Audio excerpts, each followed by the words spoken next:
Hello and welcome back to Frogboy X1 Gaming. I'm Andrew, and today is a wonderful day for gamers. So, if you like this content, don't forget to like and subscribe. It helps the channel grow, and we definitely want to keep growing and reach as many people as possible. So, today's topic, as you read in the description, you know the name is: you bought a PlayStation 5. Do you regret that purchase? After seeing what Gamepass is doing, Microsoft buying Activision, Microsoft buying Bethesda, do these decisions or do these recent events kind of make you feel like maybe you didn't get the best deal? Well, I want to know, and I want to go over a few things today in this video, and I want you to hit the comment section. I want to know, I want to know how people are feeling, what they feel, because I get on here all the time and I make my assumptions and I make my videos based on, my knowledge and stuff that I've seen, as being I used to manage a Game Crazy back in the early 2000s, and I saw a lot of, I know a lot of things about gamers that the average person might not know. Their spending habits, how they view games, and how they react with them, how they buy them, bring them back, just things like that. How they come in always looking for a deal. Hey man, if you get this used, hold it for me, or give me a call and I'll come right over and pick it up. Just things like that make me kind of question, the value of the PlayStation 5 this generation versus what Xbox is doing in the marketplace. So I want to know how you feel. And this is serious. This is no fanboy stuff. Yes, this is an Xbox-centric channel. But I game on PlayStation. I love PlayStation. I just did a review for Uncharted 4, the Legacy of Thieves upgrade, and that's great. I love it. I'm really happy with the product that I received. I did only have to pay the $10 to upgrade the version I already had. So that was pretty cool. I really appreciated that. And, it's just things like that, that have started to accumulate during this generation. Now, Sony has had. I'm gonna say this, I don't care who it makes mad. Sony has had one heck of a run so far producing content on the PlayStation 5. They have more than delivered enough content in the beginning of this generation to be like, wow, man. PlayStation really stepped up its game from PlayStation 4. They are consistently bringing out stuff. Now, they did miss, the end of the year, big blockbuster title at the end of the year this last year, but they have more than delivered. They have more than delivered a game experience for everybody. And it doesn't matter who you are. You cannot deny that they have delivered product, that they have delivered software, whether that be third-party timed exclusives or 100%, Sony first-party games. They have delivered, and there's no taking that away from them. But on the other hand, Microsoft this last year has more than delivered on its vision for Game Pass. They have brought you games, whether those games are filler or what. They've brought you games, and they've brought you third-party content that on the PlayStation you would have had to pay for. Like Outriders. I think Outriders was probably the first whoa, dude, I can't believe Microsoft got that on Game Pass deal. You know what I mean? I was like, wow, dude, that was pretty cool. I ended up buying Outriders. I'm more than satisfied with my purchase of that. I bought it on the Xbox, even though I have Game Pass. I do that though. If there's a game coming out and it's going into Game Pass regardless, and I'm like, dude, I want to play that, I usually just buy that, because if I'm intrigued enough to where I want to play that game, I would just buy it. Or maybe something, in the future, if it's coming out on if it's coming out on both consoles and it hits Game Pass, I'll download the Game Pass version and I'll buy the PlayStation version maybe. Because that would definitely help me. Then I could review both copies. And then I would have paid for one, so I wouldn't, feel bad about it. Because I like to review games that I buy. If they come to Game Pass, that's an added bonus. So, over this last year, I'm not talking about Game Pass when it was on Xbox One and Xbox One X. I'm talking about Game Pass from the Series X forward. Has what Microsoft done over the last year, and taken into consideration everything Sony's done for you, if you're on the PlayStation, you are playing, third-party games as well. Third-party games, no matter how much anybody says anything, those experiences matter, I think, more than first-party games. And I mean, let's be completely real. You buy a PlayStation because you want to play PlayStation first party, or you buy an Xbox because you want to play Xbox first party, or now with Game Pass, now you buy an Xbox because you want a good deal on games. So does that, if you were lucky enough to get your PlayStation 5 throughout the year, or like at launch, have you started to feel like, wow, man, maybe Sony is like nickel and diming us? Like, I want to know your feelings. I want you to put this down in the comment section. I want complete interaction with this video. I will definitely be reading these comments on this video. I'll definitely be responding to these. I want to do as much research on this subject with real gamers. If you're a fanboy and you jump in here and you want to fill the comments up with like stupid stuff, like whatever. I mean, that's you're welcome to do that. But let's be real as gamers, man, because I did early on in this channel's life, I wanted this to be a completely neutral channel. I did decide to go Xbox Central because I can't produce the PlayStation content that the PlayStation community wants to see, and the best way to do that is just come out and say, look, man, my channel is Xbox centric. That way, because I'm going to be covering Xbox a lot, because I'm probably not going to be buying as many third-party games on the PlayStation 5 as I will be on the Xbox. So it just makes more sense to have this channel Xbox centric and to be able to cater to that crowd that I'm definitely a big part of it now. I was always a PlayStation fan. I've always been a PlayStation fan. I'll probably always still be a PlayStation fan. But the fact that this channel and the community built around it is mostly Xbox centric, I'm okay with that. I made that decision a while ago. But I do care about my PlayStation friends. I do care about the PlayStation ecosystem, and I do care about what PlayStation is doing. And I do want there to be, honest, healthy discussion. This platform, or this community and this channel is open to everybody. If you like PlayStation and you want, honest, realistic content that is going to be meaningful and not just on the bandwagon like, oh yeah, that's great because it's great. Man, there's a lot of games on PlayStation out there that are not that great, and there's a lot of games on Xbox that are not that great. We've been fed so much safe stuff over the last, so many years now. Let's put it this way. Our content is so safe nowadays that when a game like Dark Souls 3 or Bloodborne comes out, people are like, ooh, gosh, I don't know if I want to play that. That's hard. And I'm like, dude, I've beat Bloodborne. I beat Dark Souls 3. I've gotten really far on Sekiro Shadows Die Twice. All these games, and you know what? Like Neo 1, Neo 2, do you know what these games all have in common? They freaking kick your butt. You don't just run through them in 30 hours and you're like, oh, well, yeah, that was a great story and everything like that. No, man, these games really test your patience and they really test you as a gamer, and that's a good thing. Yeah, they're hard, but I mean, I take this all the way back to Castlevania Symphony of the Night. Okay, that game came out, man, it was hard at first. It was really hard. Like, you had to level up and you had to get stronger and you had to, like, that was hard, man. It like tested your patience. It kept you going. Games like Ghouls and Ghosts, man, those games were hard back in Nintendo. Like, we used to play hard games. Like, we used to play hard freaking games, and they take a long time to beat, and you would keep going back for them and more and more and more. What happened to us as gamers, man? Why are we sitting here every day, every time a new safe game comes out, we're like, oh yeah, man, that game was so good. The cutscenes in it were just the best ever. No, I mean, like God of War, you crank the difficulty up, but I mean, come on, man. How many people crank the difficulty up?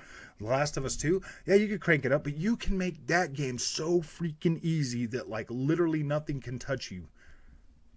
That's what I'm saying. Like, they have dumbed games down so much just for the bigger casual crowd. And whatever happened to gamers like us?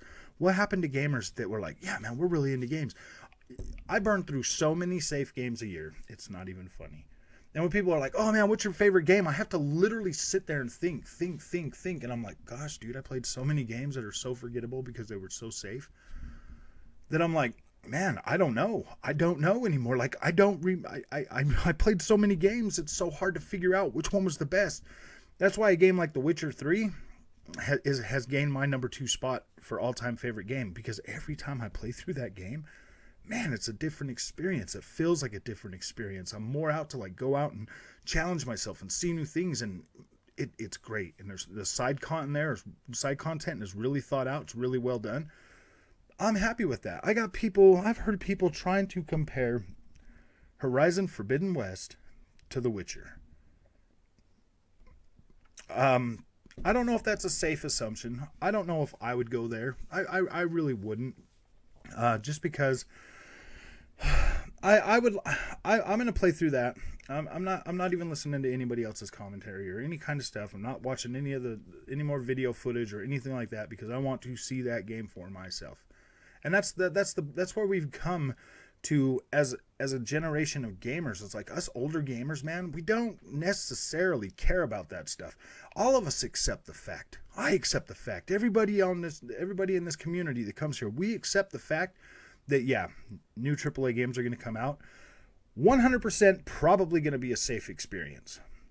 But we play through them because we like games and we want to support the medium and we want to be a part of that. But we support it and we play them. And we just want, and more often than not, it's gotten to the point where we're to the point where, man, we just want a good, engaging story with some cool stuff. That's all. I mean, that's all we really expect out of these games going forward. Sony delivers the top quality story like no freaking other. They are freaking fabulous. Microsoft is catching up. They're getting better. I played through both, Gears 4 and Gears 5, and I'm like, wow, man, these games are actually not bad. They have good gameplay. It's fun. It feels competent. I mean, like the gameplay feels solid. And then you go to the Sony side, and I mean, you're going to get a lot of 4K 30 this generation.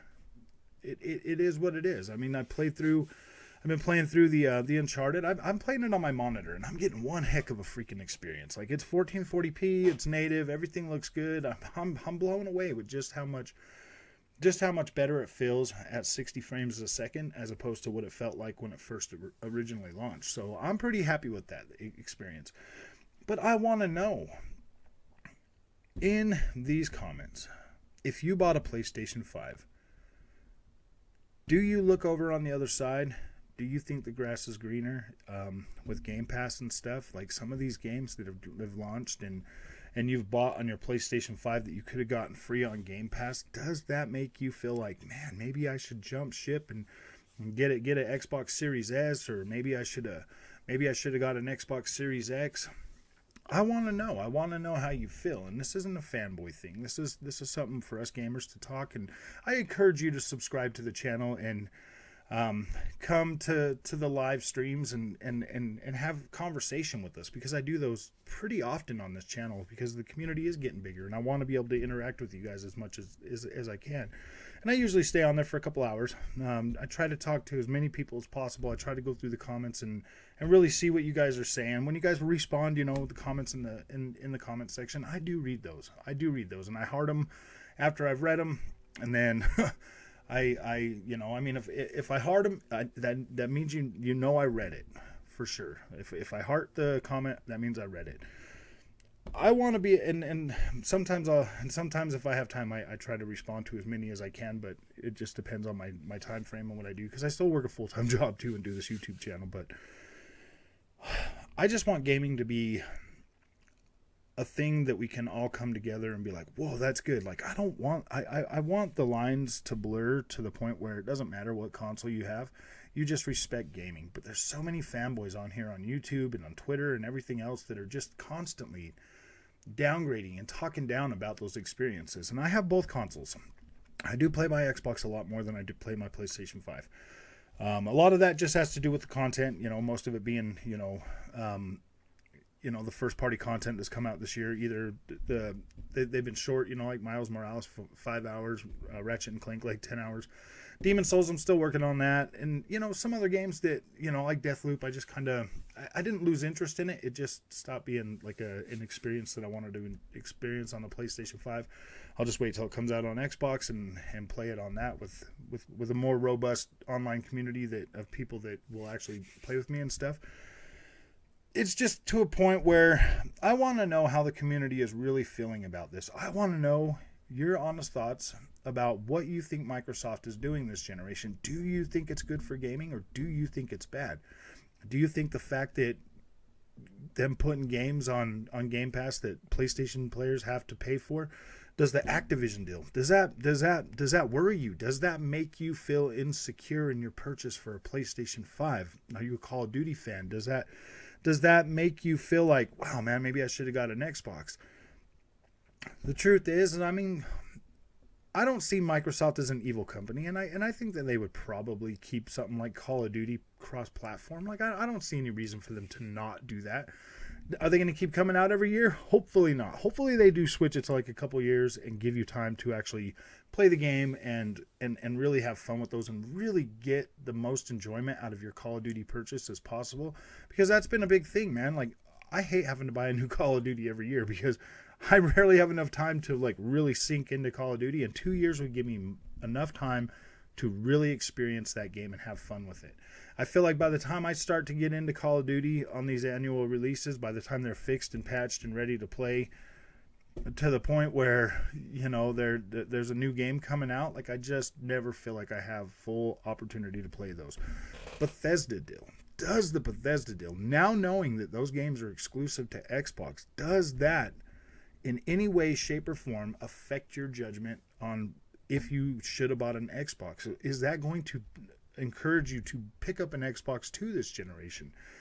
These are all serious things that every gamer should probably be asking themselves. Like, what do we want out of gaming, and how can we get the most out of that? Knowing that Bethesda games are going directly to Game Pass day one, that there alone is a pretty enticing offer to pick up an Xbox Series S, to be able to have Game Pass and to be able to play these games when they come out. Xbox Series S is a competent, pretty high quality console. Like, it does rock. It does rock. If you're playing this thing on a 1440p monitor or 1080p TV, you are getting one heck of a solid experience that feels just as good as what I'm getting on my Series X at the respectable resolution. You know what I mean? Like, it does produce a next gen experience in the same way that, the PlayStation 5 or the Xbox Series X does. It has the faster loading. It has everything that the Xbox Series X has, just down in scale. So, and you've all seen your PlayStation 4 Pro be able to produce a 4K image on a 4K screen. So the Xbox Series S is more powerful than the PlayStation 4 Pro. It could do the same thing if they were to use checkerboard rendering. I know on this channel I talk a lot about checkerboard rendering. I just don't like the way it looks most of the time. I don't think it holds up that well on certain games, especially outdoors games. If it's something like indoors, like a Call of Duty, like inside, like, checkerboard doesn't look bad. Like, it doesn't look bad. It's just the outdoor areas. Anything that has vegetation or a lot of fine hair detail, anything that has really fine hair detail, that it kind of makes it look a little blurry to me. And I mean, for the most part, it is what it is.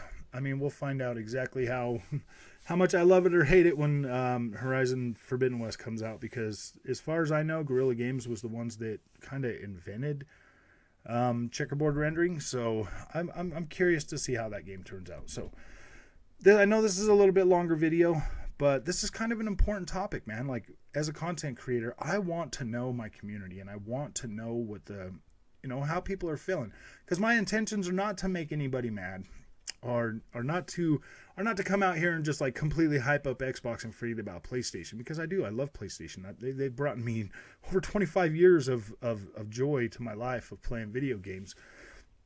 So yeah, I do care about what PlayStation is doing. I do care about how the PlayStation community is feeling, but it's kind of hard to get honest feelings when all I get are a lot of fanboys just completely freaking out all the time and telling me how Xbox is garbage. And it's like, man, I own both of them. I own both of them. I think they both have strengths. I think they both have weaknesses, and I think they're both the next gen consoles that we have right now, and both of them have more than sufficiently delivered on on that promise of next gen. So let me hear what you got to say in the comments. If you like this video, hit the like button, and if you haven't subscribed and you want to subscribe, hit that subscribe button. And if you want to be a member, we do have the battle passes that are available now, 4 tiers. So if you want to help support this channel and help it grow, go ahead and hit that join button. And I will see you in the next one.